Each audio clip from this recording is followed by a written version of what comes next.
자, 오늘 본문 말씀 가지고 여호수아 강의 16번째 시간으로 정복한 왕과 정복하지 못한 땅이라는 제목으로 함께 은혜를 나누겠습니다. 함께 우리 제목을 따라 하시겠습니다. 정복한 왕과 정복하지 못한 땅. 한 번 더 따라 하시겠습니다. 정복한 왕과 정복하지 못한 땅. 네, 고맙습니다. 감사합니다. 우리는 지난 시간까지 이스라엘 백성들이 약 7년 동안 가나안 정복 전쟁을 행한 완수한 모든 과정에 대해서 살펴보았습니다. 이를 간단하게 말씀을 드리면 다음과 같습니다. 출애굽한 이스라엘 백성들 40년을 광야 생활을 했고요. 하나님의 특별하신 은혜와 섭리로 드디어 요단강을 건너 하나님이 주시겠다고 약속하신 이 가나안 정복 전쟁을 시작하였습니다. 그 내용이 여호수아서 1장, 2장, 3장, 4장의 내용입니다. 그리고 이 가나안 정복 전쟁은 이 가나안 땅, 오늘날 팔레스타인 반도의 중부 지역에서부터 이제 시작을 합니다. 그 중부 지역, 허리를 끊는 겁니다. 쉽게 말해 반도의 허리를 끊는 그 일부터 시작을 합니다. 가나안 중부 지역의 요새이자 난공불락의 성이었던 여리고 성을 하나님의 능력으로 기적으로 함락을 시켰고, 아이 성을 점령했고, 또 베델 성을 점령을 했습니다. 그 내용이 여호수아서 6장, 7장, 8장의 내용입니다. 이렇게 가나안 중부 지역을 점령한 이후 가나안 중부 지역과 남부 지역에 걸쳐서 살았던 이 기브온 족속을 복속시키고요. 그리고 화친을 함으로 그들을 노예로 종으로 삼게 됩니다. 그 내용이 여호수아서 9장의 말씀입니다. 이렇게 기브온 족속이 이스라엘 백성들에게 복속이 됐다. 화친하여 복속 스스로가 이스라엘 백성들의 종이 되기를 자처했다라는 소리를 듣자 아모리의 5 왕들이 연합군을 결성해서 이스라엘 백성들과 전쟁을 벌이고 그 전쟁에서도 이스라엘 백성이 승리한 내용이 이제 여호수아서 10장의 내용이고요.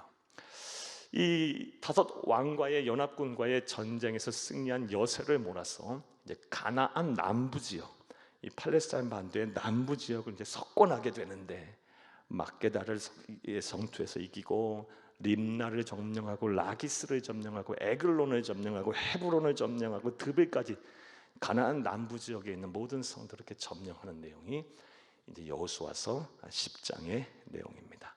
중부 지역을 점령하고 남부 지역을 점령하고 이제 어디가 남았습니까? 북부만 남았어요. 이 북부 지역을 점령한 내용이 우리 지난 시간에 살펴본 여호수아서 11장의 내용입니다. 가나안 중부 지역과 남부 지역이 이스라엘 백성에게 넘어갔다. 이스라엘이 다 함락을 했다라는 소리를 듣자 이 가나안 북부 지역에서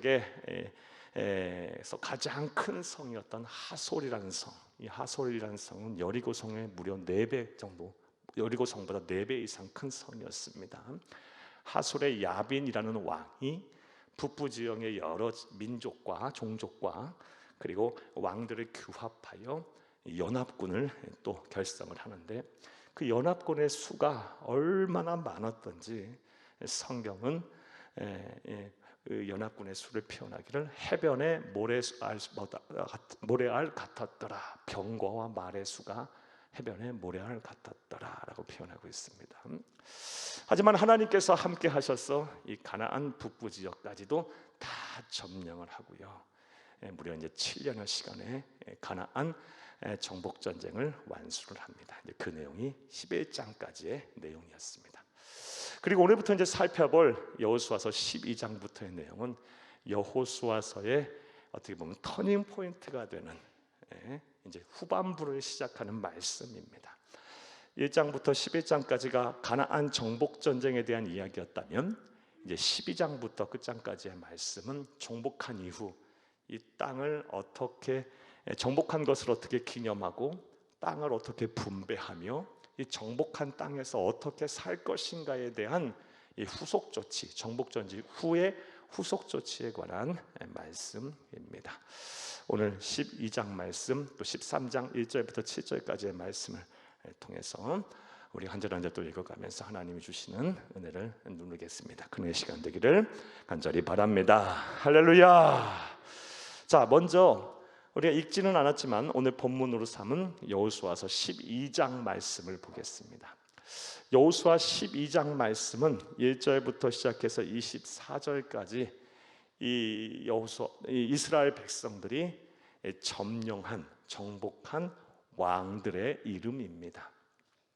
더 분명하게 내용을 구분해드리면 1절부터 6절까지는 이스라엘 백성들이 요단강을 건너서 가나안 정복 전쟁을 시작하기 전 모세의 지휘 아래 요단 동편, 오늘날 요르단 지역에서 점령한 왕들에 관한 이름이고, 7절부터 24절까지의 말씀은 이제 가나안 정복 전쟁을 시작하면서 여호수아의 지휘 아래 정복한 왕들 31명의 왕들의 이름입니다.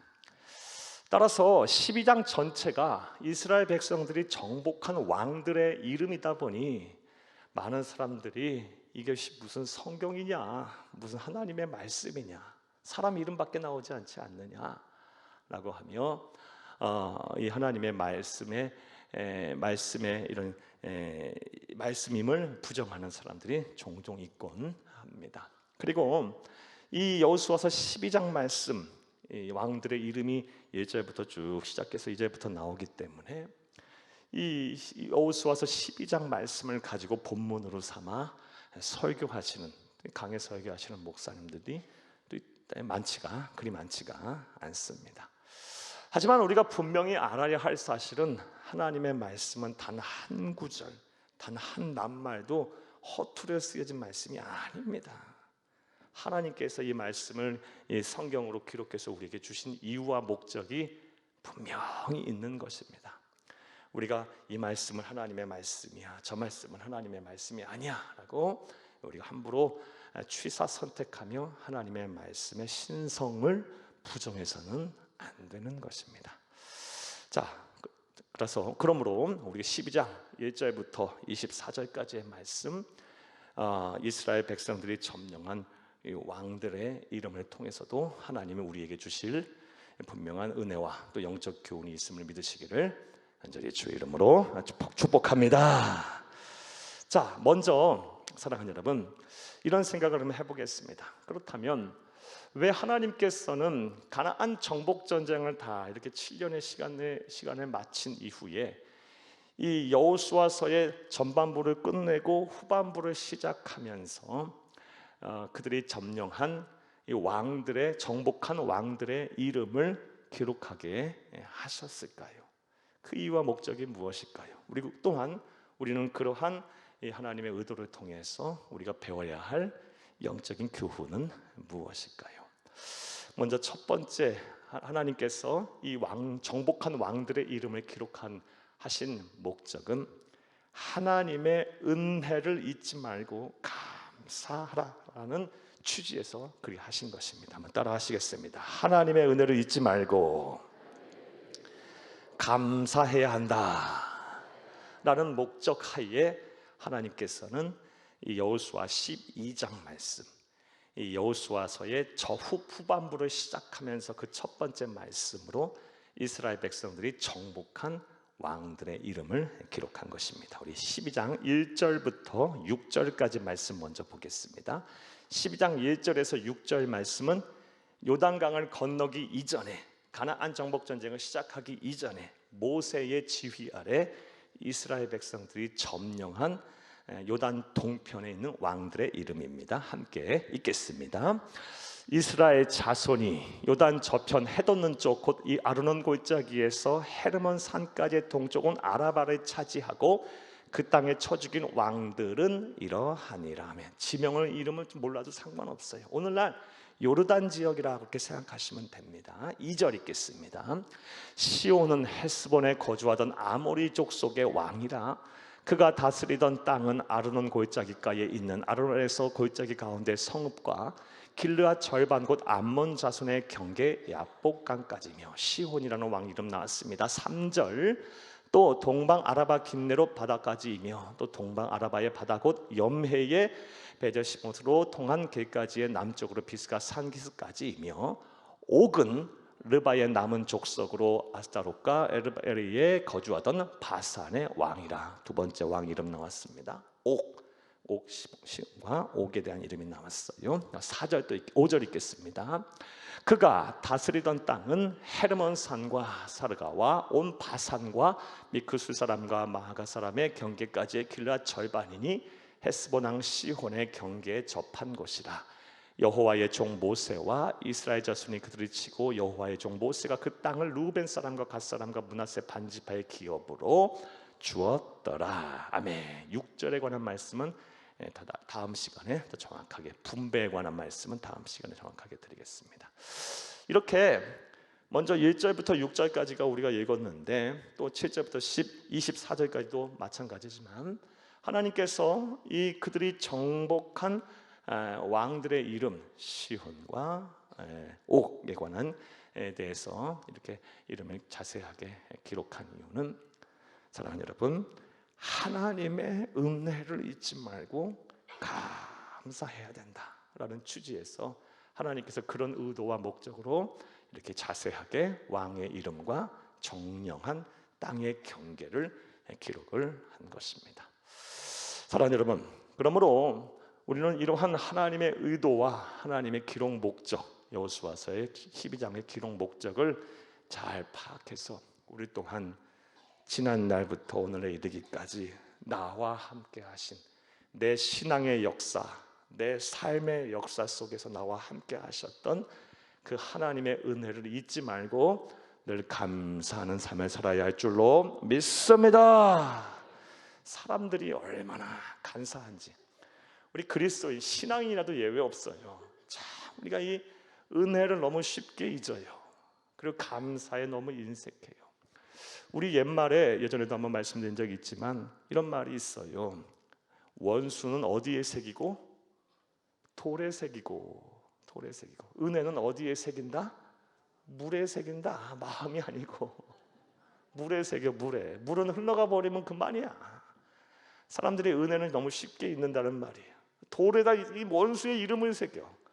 안 지워지는 거예요. 안 지워지는 거예요. 수백 년이 지나도. 사람들의 마음들이 그래요.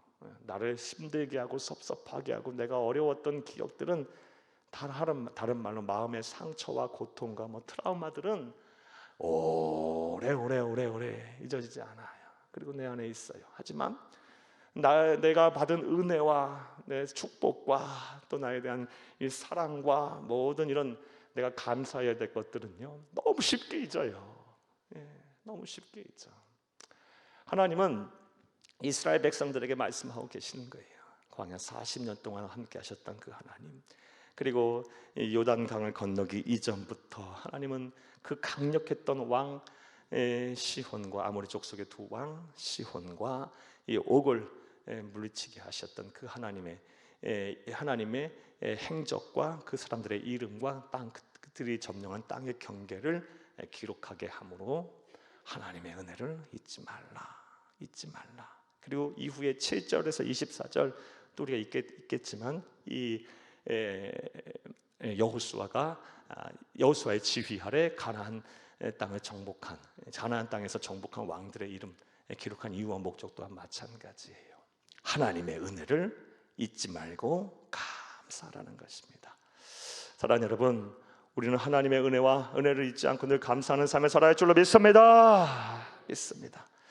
자, 그런데 우리가 하나 더 생각해 볼 것은요, 그렇다면 하나님께서 왜 이렇게 은혜를 잊지 말라라는 취지에서 말씀하셨다면 그냥 이렇게 자세하게 기록할 필요는 없었을 텐데, 하나님께서는 12장 1절에서 6절까지의 말씀을 보게 되면 모세가 정복한 왕들에 대해서, 또 7절에서 24절까지의 말씀을 보게 되면 하나 여호수아의 지휘 아래 정복한 왕들의 이름 31명의 이름을 전부 다 자세하게 구체적으로 기록을 하고 있어요. 또 하나님께서 이렇게 하신 이유와 목적이 분명히 있으리라고 봐요. 사랑하는 여러분, 어떤 이유와 목적이 있을까요? 은혜를 잊지 말고 감사하는 데 있어서 어떻게 하라? 감사를 구체적으로 분명하게 하라라는 이유와 목적에서 하나님께서 그리 하신 거예요. 사랑하는 여러분, 우리는 은혜를 쉽게 잊으면서도 또 은혜에 대해서 이게 내가 감사를 표현하는 데 있어서도 구체적이거나 아니면 분명하게 하지 않는 경향이 많아요.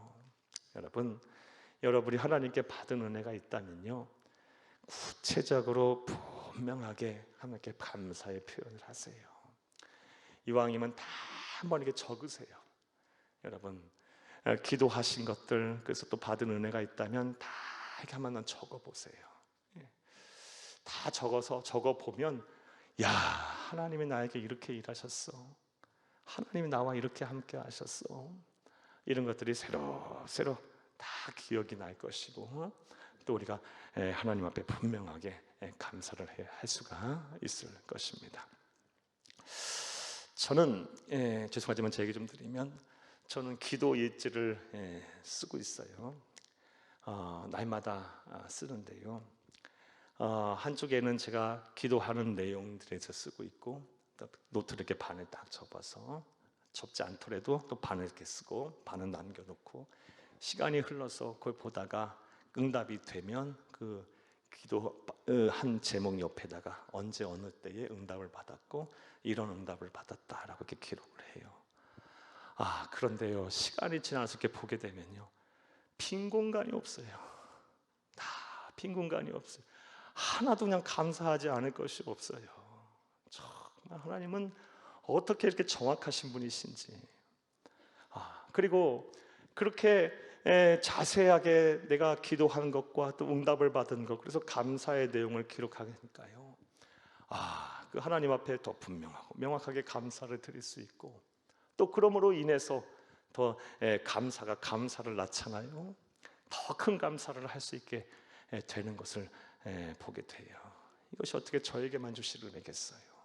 사랑하는 여러분, 하나님은 이스라엘이 정복한 왕들의 이름 하나하나를 아주 자세하게 다 기록하게 함으로써 이스라엘 백성들이 단 하나도 놓치지 아니하고 분명하고 또 구체적으로 감사를 표현하기를 원하셨던 거예요. 우리도 마찬가지예요. 지나고 나면서 그냥 생각나는 대로, 마음 내키는 대로, 갑자기 떠오르는 대로 그냥 감사하지 마시고, 여러분, 감사할 일이 있다면, 기도하실 일이 있다면 하나하나 다 적어서 그거 기도하시다가 응답이 되면 그때마다 이렇게 하나님 앞에 감사하고 또 영광과 찬송을 드리고 그런 감사를 표현하시기를 간곡히 주의 이름으로 부탁합니다. 그렇게 신앙생활을 하게 되면요, 신앙생활하는 것이 재밌어요. 왜? 하나님의 일하심이 내 눈으로 보여지니까.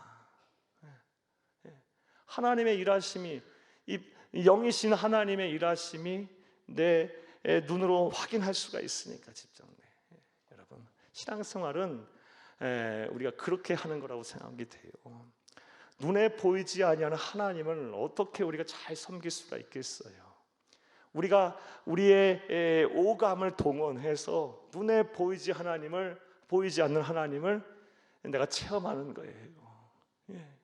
하나님은 내 눈에 보이지 않지만 나와 늘 함께 하시고 내 안에 계시고 나와 늘 동행하시고 누구보다 나를 사랑하시고 나의 기도를 언제나 변함없이 들으시고 계세요.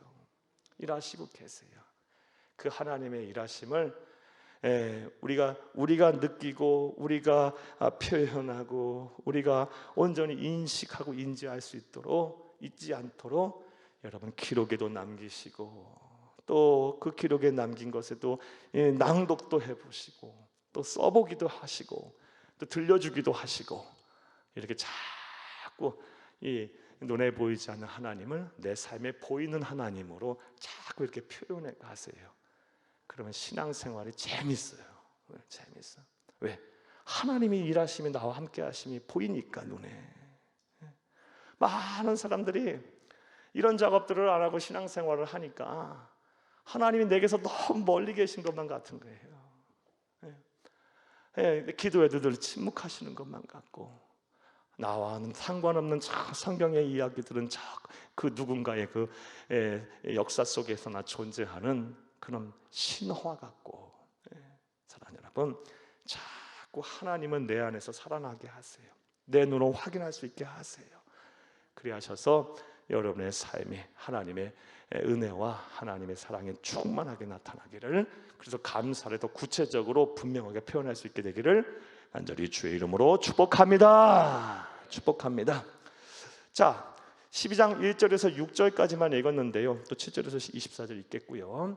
하나님께서 이스라엘의 7년의 가나안 정복 전쟁을 끝낸 이후에 여호수아서의 후반부를 시작하면서 하나님께서 그들이 정복한 왕들의 이름을 하나하나 구체적으로 명시하게 하신, 기록하게 하신 이유는 먼저 하나님의 은혜를 잊지 말라, 그리고 그것에 대해서 감사를 구체적으로 하라라는 의도에서 그렇게 하신 것입니다.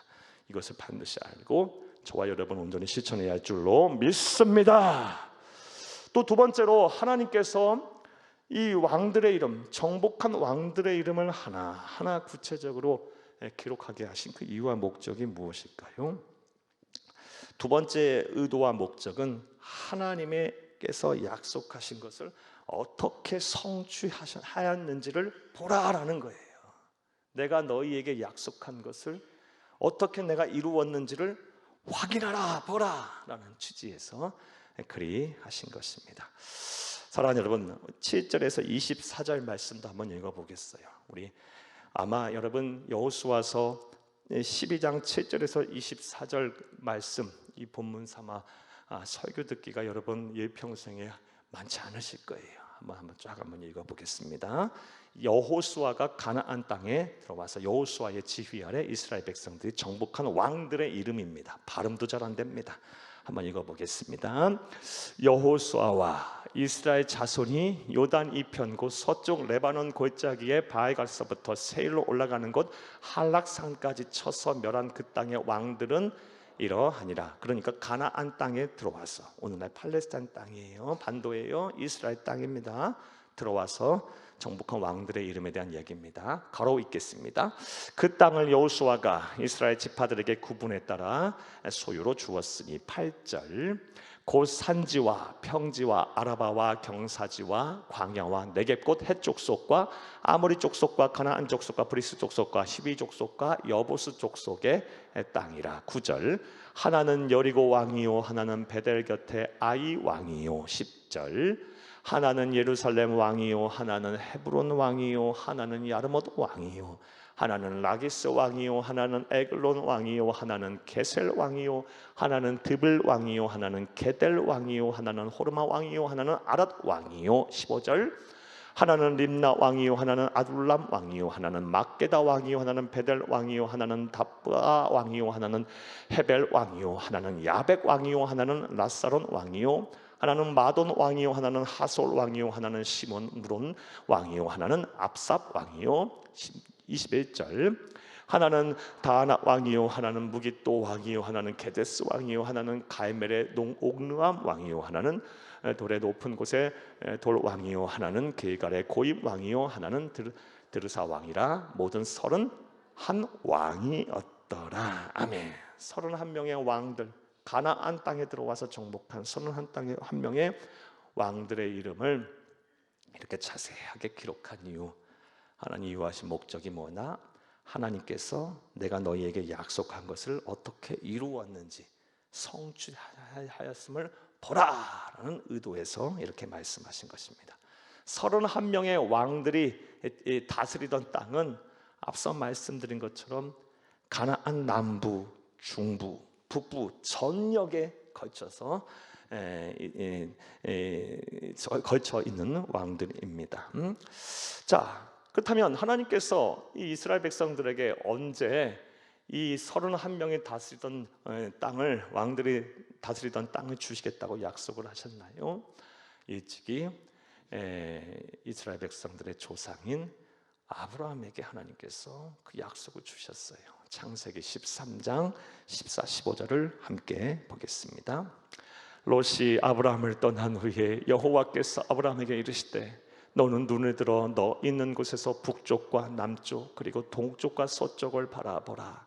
보이는 땅을 내가 너와 네 자손에게 주리니 영원히 이르리라. 아멘. 이 말씀을 하나님이 주신 그 지역이요, 헤브론 산지, 그러니까 오늘날 말하면 예루살렘 근방이에요.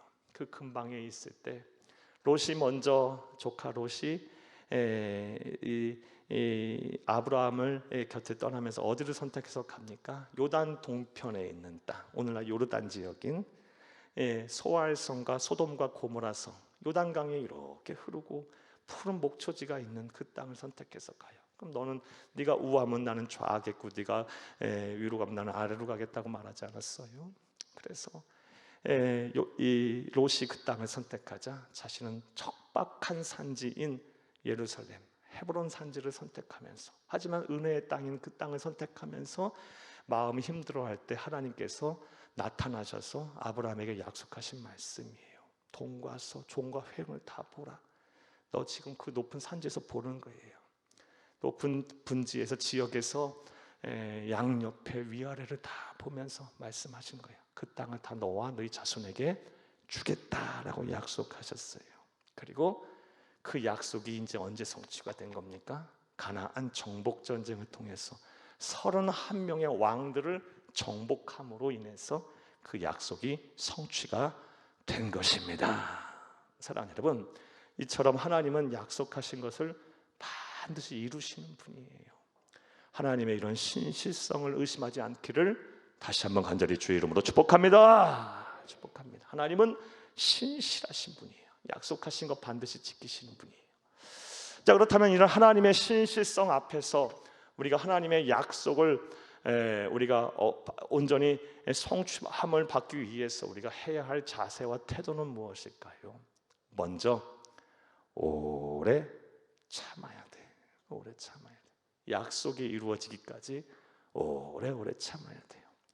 여러분, 아브라함이 이 약속을 받고 나서, 그리고 이 그들의 후손인 이스라엘 백성들이 가나안 땅을 정복하기까지 31 왕들을 물리치기까지 몇 년이라는 시간이 걸린지 아십니까? 제가 산술적으로 계산을 해봤어요.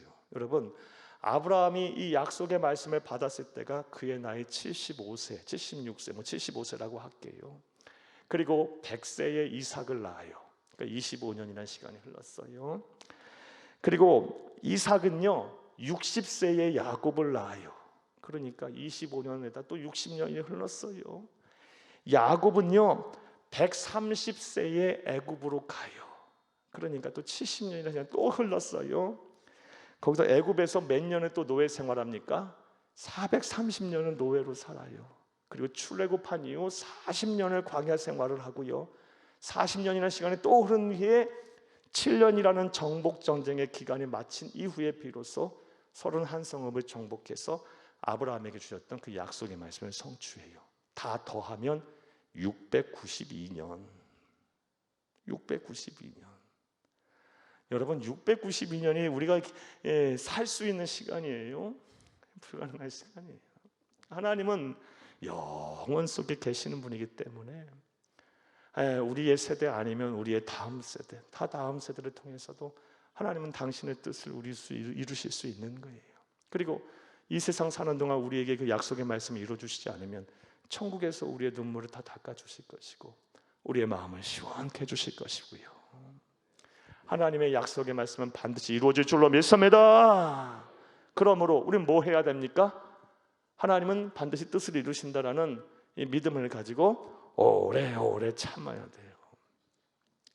히브리서 6장 15절 말씀에 봐도 우리가 잘 알 수 있어요. 아브라함이 하나님께서 복 주고 복 주면 너를 번성하게 하고 번성하게 하리라 라는 이 약속의 말씀을 어떻게 이루었냐?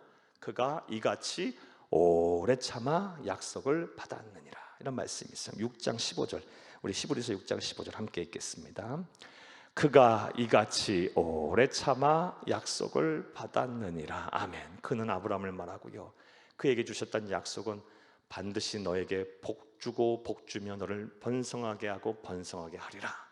이게 하나님이 아브라함에게 주셨던 약속이에요. 그가 그래서 그 약속을 받고 이같이 오래 참아 약속을 받았느니라. 사랑하는 여러분, 여러분이 기도하시는 것, 그리고 여러분이 하나님의 말씀을 읽고 듣고 또 묵상하는 가운데 하나님이 여러분에게 주신 약속이 있을 거예요. 약속 없으시면 안 돼요, 여러분. 약속의 말씀을 붙잡아야 우리에게 소망이 생기죠. 우리 그리스도인은 소망 속에 걸어가는 사람들이에요. 이 하나님이 우리에게 주신 이 수많은 약속들을 아브라함에게 주셨던 말씀, 야곱에게 주셨던 이삭에게, 야곱에게 주셨던 다윗에게 주셨던 말씀, 수많은 믿음의 선배들에게 주셨던 말씀을 내게 주신 말씀으로 내가 믿으면 되는 거예요. 받아들이면 되는 거예요. 그리고 그 말씀이 이루어지기까지 뭐 하면 돼요? 오래 참으면 하나님의 때가 반드시 올 줄로 믿습니다.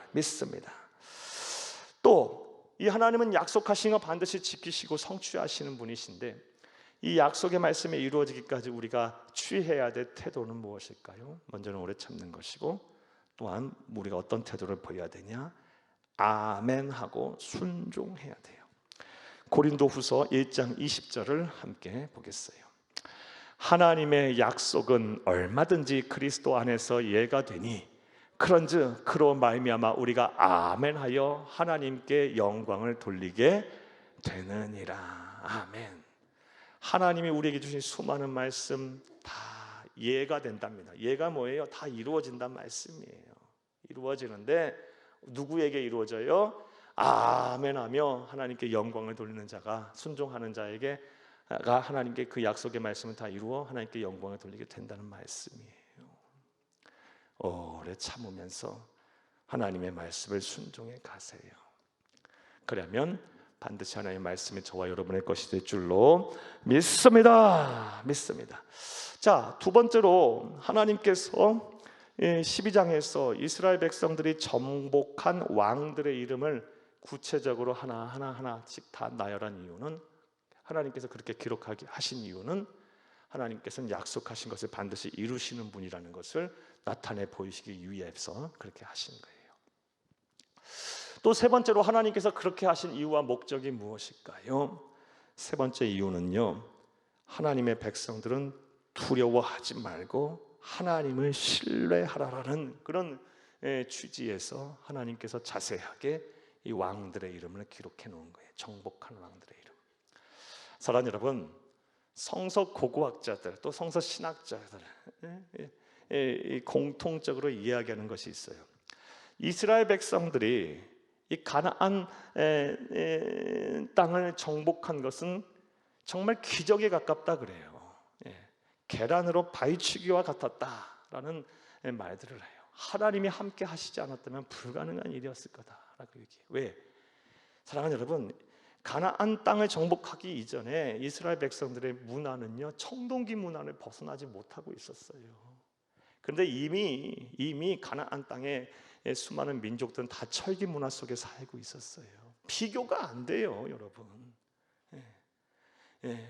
그리고 이미 그들은요, 가장 강력한 무기들이었던 말과 병거가 해변에 모래알같이 많았고요. 그리고 한 성마다 다 요새화된 아주 견고한 성들이었어요. 그러한 성들을 전사들도 아니고 유목민들이에요. 그리고 436년 노예로 살았던 사람들이에요. 어쩌면 전투 훈련과 기술도 없던 사람들이에요. 그런 사람들이 한 성읍도 아니고 무려 31의 성을 정복했다. 사랑하는 여러분, 이거는 하나님이 함께 하시지 않으면 불가능한 일이었던 거예요.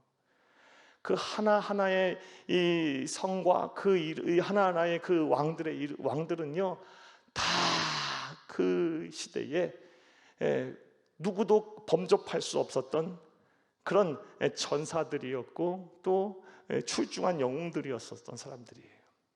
그 사람들의 이름을 하나하나 기록함으로 인해서 두려워하지 말라. 이 후세에게 이 여호수아서를 읽은 최초의 1차 수신자들인 이스라엘 출애굽한 이스라엘 백성들, 여호수아 다음 세대들과 그리고 이 땅에 존재할, 예수 오실 때까지 존재할 수많은 그리스도인들을 향해서 뭘 말씀해 주시고 계시는 거예요? 두려워하지 마라. 내가 너와 함께 한다면 못할 일이 없다. 불가능이란 없다. 이 말씀을 해주시기 위해서 이 왕들의 이름, 하나하나의 영웅들의 이름을 다 기록해 놓은 거예요. 하지만 아무리 너희들이 영웅이라 할지라도 하나님이 함께 하시니까 이스라엘 백성들에게 추풍낙엽같이 다 쓰러졌다. 이걸 표현해 주고 계신 거예요. 사랑하는 여러분, 빌립보서 4장 13절에 우리 너무 잘 아는 말씀이 있어요. 한번 따라해요. 내게 능력 주시는 자 안에서 내가 모든 것을 할 수 있느니라. 내게 능력 주시는 자는 누구십니까? 천지전능하시며 나보다 나를 더 사랑하시는 우리 하나님 아버지세요. 하나님이 나와 함께 하신다면 못할 일이 없어요. 하나님 여러분, 담대하세요. 용기를 가지세요. 두려워하지 마세요. 사탄이 아무리 우는 사자와 같이 우리를 삼키려 하고 또 광명한 천사처럼 가장해서 우리를 유혹한다 할지라도 하나님이 우리와 함께 하신다면 우리는 능치 못할 일이 없어요. 우리는 반드시 우리 영적 전쟁에서 승리할 줄로 믿습니다. 이런 의도와 목적에서 두려워하지 마라. 내가 함께하면 반드시 이긴다, 승리한다라는 취지로 이 가나안 땅에 당시 한 성마다의 가나안 땅에 있었던 31명의 영웅들, 왕들의 이름, 하지만 이스라엘 백성들에게 패배했던 그 왕들의 이름을 자세하게 기록한 것입니다. 자, 사랑하는 여러분, 여호수아서 12장 말씀 되셨습니까? 여호수아서 12장은 여호수아서의 후반부를 여는 말씀이에요. 하나님은 여호수아의 후반부를 시작하면서 가나안 정복 전쟁이 끝난 이후에 이 모세가 가나안 동편, 오늘날 요르단 지역에서 정복한 두 왕들 시혼과 옥에 대한 이름, 그리고 그들의 경계, 그들이 점령했던 땅에 대한 기록이 자세히 되어 있고, 또 7절부터 24절까지의 말씀은 여호수아의 지휘 아래 가나안 땅에 들어와서, 오늘날 이스라엘 땅에 들어와서, 팔레스타인 땅에 들어와서 정복한 31명의 왕들의 이름이 기록되어 있어요. 하나님께서 이렇게 기록하신 이유와 목적은 나 하나님의 은혜를 잊지 말고 감사해라. 그리고 감사는 어떻게 해라? 구체적으로 분명하게 해라 라는 말씀이었고, 하나도 놓치지 말고, 그리고 하나님께서 약속하신 것은 반드시 이루시는 분임을 보라 하는 것과 더불어서 두려워하지 말고 나를 변함없이 하나님은 나를 신뢰하라는 의도와 목적에서 그리야 하신 것임을 믿으시기를 간절히 주의 이름으로 축복합니다. 자, 이제 13장 말씀을 보겠습니다. 12장 말씀이 이스라엘이 가나안 땅 들어오기 전과 들어오는 후에 정복한 왕들의 이름이라면 13장 1절부터 7절까지의 말씀은 7년 동안의 가나안 정복 전쟁을 했지만 그럼에도 불구하고 점령하지 못한 땅에 대해서 나와 있어요. 자, 1절부터 이제 7절까지 말씀을 보겠는데, 먼저 1절을 보겠습니다. 함께 읽겠습니다. 여호수아가 나이가 많아 늙음에 여호와께서 그에게 이르시되 너는 나이가 많아 늙었고 얻을 땅이 매우 많이 남아 있도다. 아멘. 사랑하는 여러분, 하나님께서 이스라엘의 7년의 가나안 정복 전쟁을 다 마친 이후에 이제 13장에서 말씀을 하세요. 여호수아야, 너는 나이가 많아서 늙었어. 그러면서 뭐라고 말씀하십니까? 하지만 아직 정복할 땅이 많이 남아 있도다. 그렇게 말씀하신 이후 2절부터는 쭉 어떤 말씀을 하시냐? 정복하지 못한 땅들에 대한 지명에 대해서 말씀하시고, 그리고 그 땅을 정복하지도 않았는데 다 분배하라고 명령까지 하세요. 자, 그렇다면 왜 하나님께서는 아직 사랑하는 여러분, 정복을 해야 할 땅들이 많이 남아 있었음에도 불구하고 여호수아에게 이제 그만해라라고 말씀하셨을까요? 앞서 여러분에게 또 예전에 읽으면서 말씀드렸다시피 그 이유는 분명하죠. 여호수아가 나이가 많아 늙었기 때문에 그래요. 이 시점, 여호수아서 13장 말씀의 시점에서 여호수아의 나이가 몇 살 정도 됐을까요? 사랑하는 여러분, 우리가 정확하게 알 수 없지만 추정해 보기를, 우리가 여호수아서 14장 말씀에 보게 되면 갈렙의 나이가 나오거든요. 갈렙이 마지막 남았던 이 예루살렘의 이 헤브론을 내게 달라라고, 내가 그 땅 내가 취하겠다라고 유다 지파의 수장이었던 이 갈렙이 여호수아 앞에 나온 시점이요, 나이가 85세입니다. 85세의 나이에 이 당시 고대 거인 족속들인 아낙 자손들이 기거하고 있었기에 그 누구도 점령하지 못했던 이 헤브론 산지를 내게 달라라고, 내가 그 땅을 취하겠다라고 했던 나이가 85세. 그런데 여호수아는 갈렙보다 나이가 많았어요. 그래서 여호수아서 13장 시점에 이 여호수아의 나이는 대략 85세는 넘었고 90세 정도 되지 않았을까라고 사람들이 추정해요. 여호수아는 110세까지 살았거든요. 아마 90세 정도 되지 않았을까라고 생각을 해요. 하나님께서 80세 후반 혹은 90세 정도 되는 이 여호수아에게 말씀하시는 거예요. 너는 나이가 많아 늙었어. 그러니 이제 거기서 그만해라. 그리고 아직 땅이 많이 남았지만 거기까지다라고 말씀을 하시는 거예요. 이를 통해서 우리는 하나님이 어떤 분인가를 알 수 있습니까? 하나님은 우리의 사정과 형편을 잘 아시는 분이에요. 여호수아가 밤낮으로 얼마나 힘들었겠어요. 젊은 사람이 감당하기도 힘든, 청년이 감당하기 힘든 전쟁이에요. 그 전쟁터에 이제 나이가 많아서 연로해서 연로한 그 백발에 이 여호수아가 이 군대를 지휘하려니 얼마나 힘들었겠어요. 하나님은 그것을 아시고 이 사정과 형편을 다 고려해서 이제 그만하면 됐다 하면서 정복 전쟁을 멈추게 하신 거예요. 그리고 아직 정복할 땅이 많지만 분배해라 이렇게 말씀하신 거예요. 사랑하는 여러분, 하나님은 우리의 사정과 형편을 잘 아시는 분이십니다. 하나님은 우리에게 막 이상한 거 시키시는 분이 아니에요. 막 내 상식을 넘어서고 도저히 막 감당할 수 없는 거 막 시키시는 분이 아니에요. 사랑하는 여러분, 나는 예를 들어서 나는 막 그림을 그릴 재주도가 하나도 없는데, 그림을 새를 그리면 이게 새인지 말인지 이 새인지 이 뭐 토끼인지 이 구분이 안 갈 정도로 내 그림에 재주가 없는데, 하나님은 나로 하여금 뭐 그림을 통해서 이 교회 뭐 전경을 그려라 이렇게 하시는 분이 아니에요, 여러분.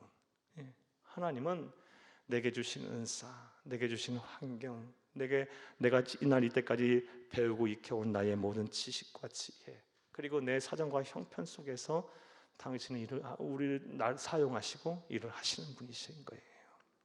우리의 사정과 형편을 너무너무 잘 아시는 분이에요. 그래서 여호수아로 하여금 이제 됐다, 이만하면 됐다라고 말씀을 하시는 것입니다.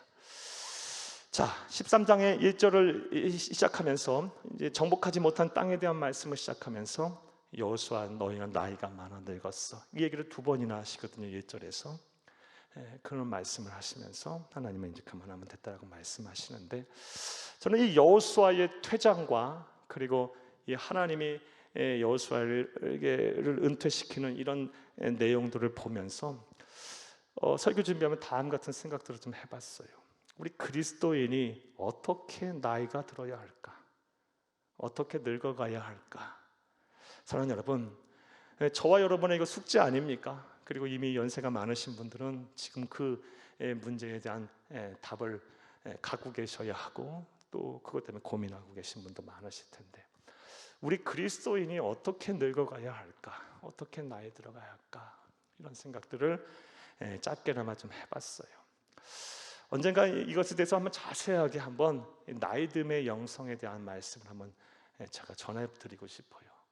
제가 작년 이맘때쯤 됐었던 것 같아요.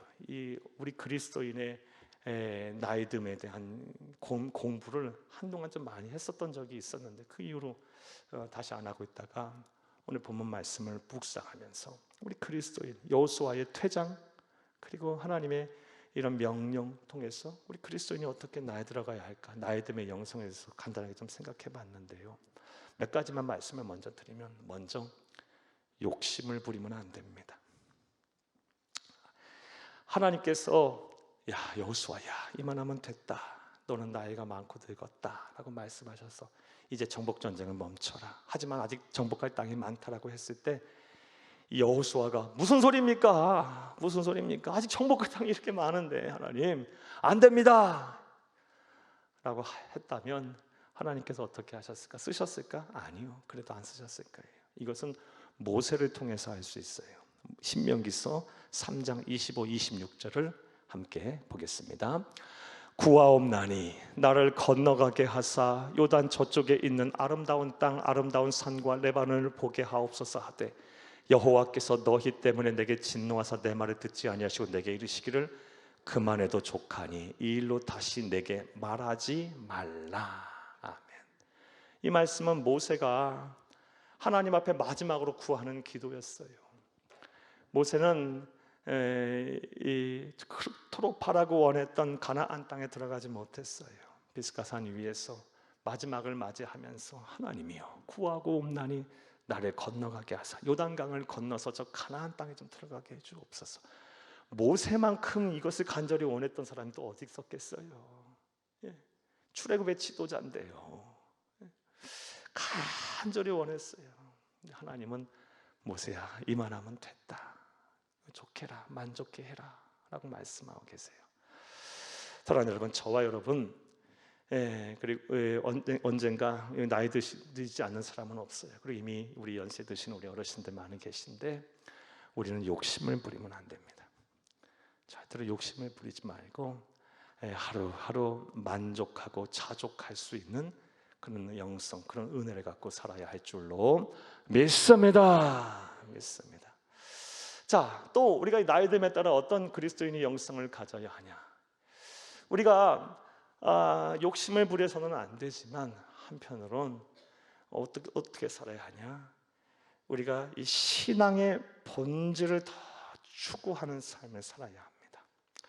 사랑하는 여러분, 삶에 대한 욕심, 그리고 내가 해왔던 일에 대한 욕심은 부려서는 안 되지만, 사랑하는 여러분, 그럼에도 불구하고 그렇다고 해서 우리 이 어르신들 나이가 들에 따라 모든 삶을 다 포기하고 그냥 놀러만 다니고 쉬고 아무것도 하지 않고 이렇게 살라는 말씀이 아니에요. 잠언서 20장 29절 말씀에 보면 백발은 영화의 면류관이라 그랬어요. 그러니까 하나님은 노년을 기쁘게 생각하시는 거예요. 아름답게 보시고 계시는 거예요. 노년이라는 시기를요, 영화의 면류관이라고 칭하고 계세요. 젊음을 영화의 면류관이라고 말씀 안 하세요. 청춘을 영화의 면류관이라고 말씀 안 하시고요, 백발을 영화의 면류관이라고 말씀하세요. 그러니까 하나님은 노년의 시간을 아주 기쁘게 여기시고 귀하게 여기신다는 말씀이에요. 그러므로 우리 그리스도인들이 나이가 들었다고 해서 내가 연세가 드시면 이전에 하시던 것들 편하게 마음껏 하시던 일들도 이제 못 하시는 경우가 많으시잖아요. 하고 싶어도 몸이 안 따라줘서, 환경이 안 돼서, 마음이 안 돼서 쉽지 않으신 경우가 많잖아요. 그렇다고 해서 모든 것을 그냥 내려놓고 편하게만 지내고 그냥 아무것도 안 하고 이렇게 지라는 말씀이 아니에요. 이 내 노년의 시기가 하나님이 보시기에 영화의 면류관의 시간이 되려면, 사랑하는 여러분, 더 신앙의 본질을 쫓아가야 돼. 이전보다 더 하나님과의 관계가 깊어지고 내 믿음이 더 이렇게 순수해지고, 이전에 먹고 살기 바빠서, 그리고 삶이 너무 분주해서, 그리고 여러 가지 책임져야 될 일들이 많아서 그동안 내가 하지 못했던 하나님과 더 동행하는 삶, 더 내 영혼 관리, 내 믿음 관리, 내 신앙 관리, 내 영성 관리, 내 성품 관리, 내 인격 관리, 이 본질에 더 점점점 가까이 가야 하는 것이 우리 그리스도인들의 나이 듦의 영성이 아닐까 하는 생각이 들어요. 사도 바울도 우리에게 이런 말씀을 주고 계세요. 고린도후서 4장 16절 말씀 함께 읽겠습니다. 그러므로 우리가 낙심하지 아니하노니 우리의 겉사람은 낡아지나 우리의 속사람은 날로 새로워지도다. 아멘. 우리의 겉사람은 연세가 드시면 드실수록, 나이가 들면 들수록 낡아져요. 어쩔 수가 없어요. 어쩔 수가 없어요. 여러분, 60 넘으셔서 50만 넘어도요, 약 안 드시는 분 없고요, 안 아픈 곳 없고요, 병원 안 다닐 수 없고요. 그게 우리의 어쩌면 인생이에요. 하지만 우리의 속사람은 나날이 새로워져야 돼. 이게 우리 나이 듦에 우리가 추구해야 될 영성이에요.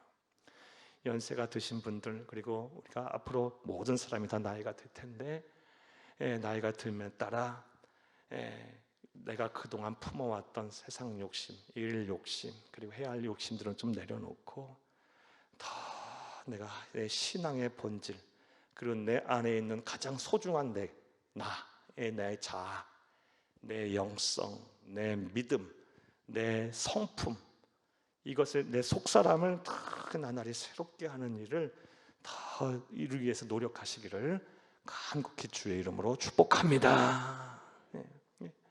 이게 안 되면요, 연세가 드셔서도 추해져요.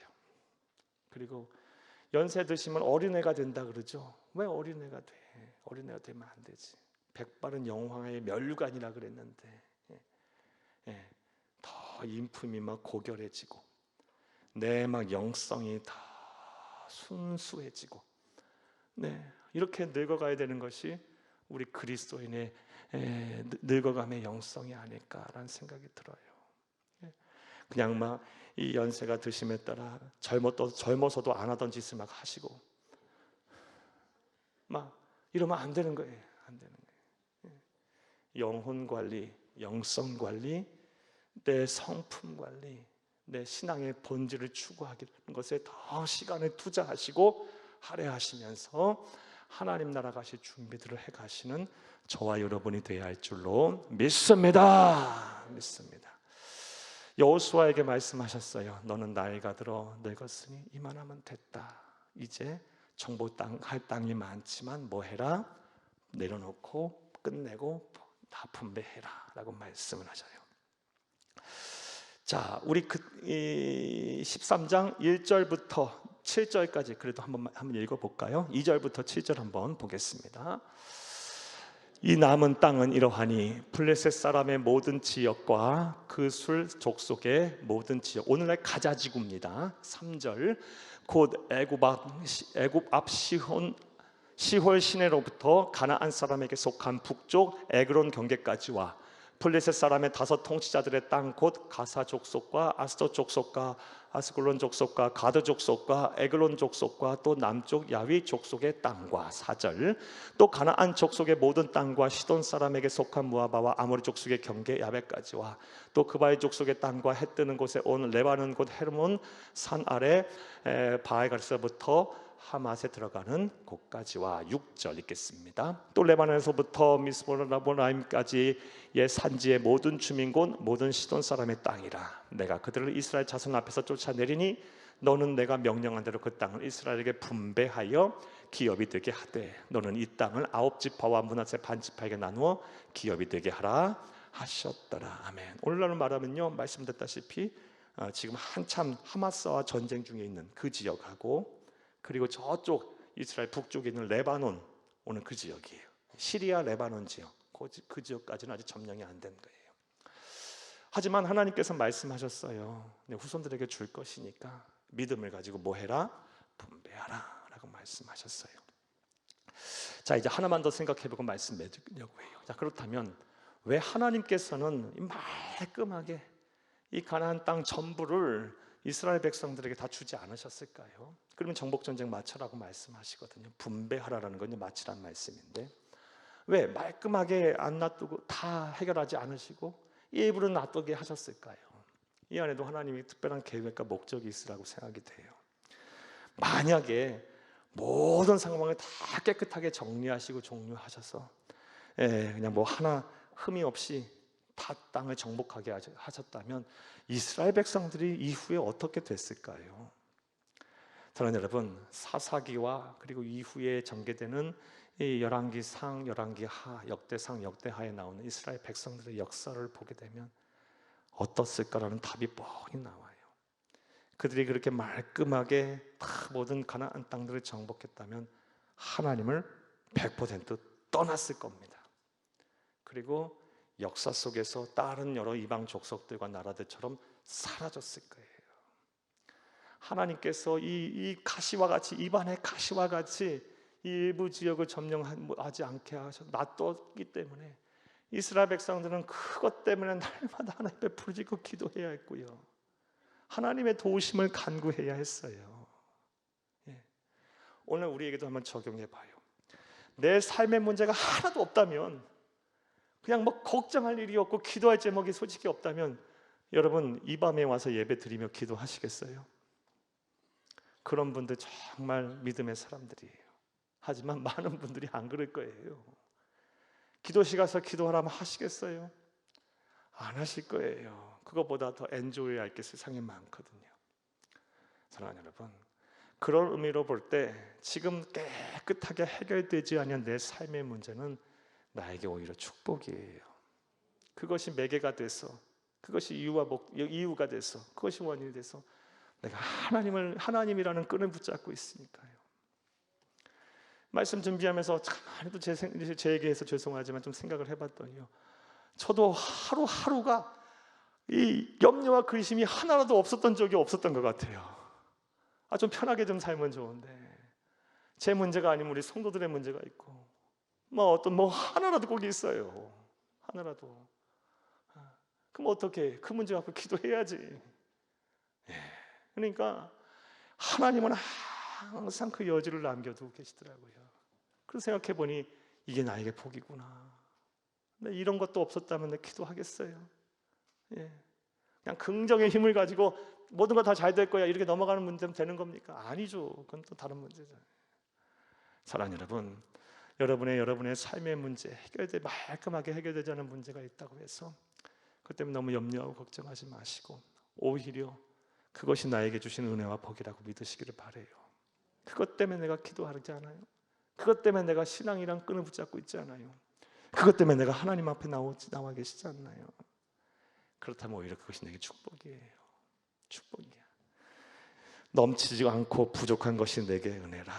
이것이 저와 여러분의 신앙의 고백이 되기를 간절히 바랍니다. 한번 따라 하시겠어요? 넘치지 않고 부족한 것이 내게 은혜라. 이것 때문에 내가 기도하고, 이것 때문에 내가 하나님을 찾고, 이것 때문에 내가 하나님과 함께 동행한다면, 내가 신앙의 끈을 붙잡고 있다면, 내 절실한 마음이, 내 믿음이 하나님 앞에 닿아 있다면 이게 내게 축복이에요. 이것을 온전히 믿는 저와 여러분 되기를 다시 한번 간절히 주의 이름으로 축복합니다. 자, 말씀을 맺겠습니다. 가나안 정복 전쟁을 마친 후에 7년이라는 시간이 걸렸어요. 그러고 나서 이제 하나님께서는 여호수아서 12장 말씀에 이스라엘 백성들이 정복한 왕들의 이름을 기록하게 하셨어요. 그러면서 여호수아서의 후반전을 시작하세요. 그 이유와 목적은 나의 은혜를 잊지 마라. 그리고 감사해라. 하나하나 세밀하게 빠지지 않고 기록하게 하신 이유는 하나라도 놓치지 말고 다 분명하게, 명확하게, 구체적으로 감사하라는 이런 의도와 목적에서 그렇게 하신 것이고, 모든 성들의 왕들의 이름을 다 기록하게 하신 것은 하나님께서 일찍이 그들의 조상에게 약속하셨던 그 약속이 빠짐없이 다 성취되지 않았냐라는 것을 보게 하시기 위함이었고, 나아가 31명의 가나안 땅의 당시의 영웅들의 이름, 하지만 하나님의 이름 앞에 다 주풍낙엽처럼 쓰러졌던 그 왕들의 이름을 기록하게 하신 이유는 두려워하지 마라. 내가 너와 함께하면 반드시 너는 승리한다라는 것을 알게 하기 위함이었어요.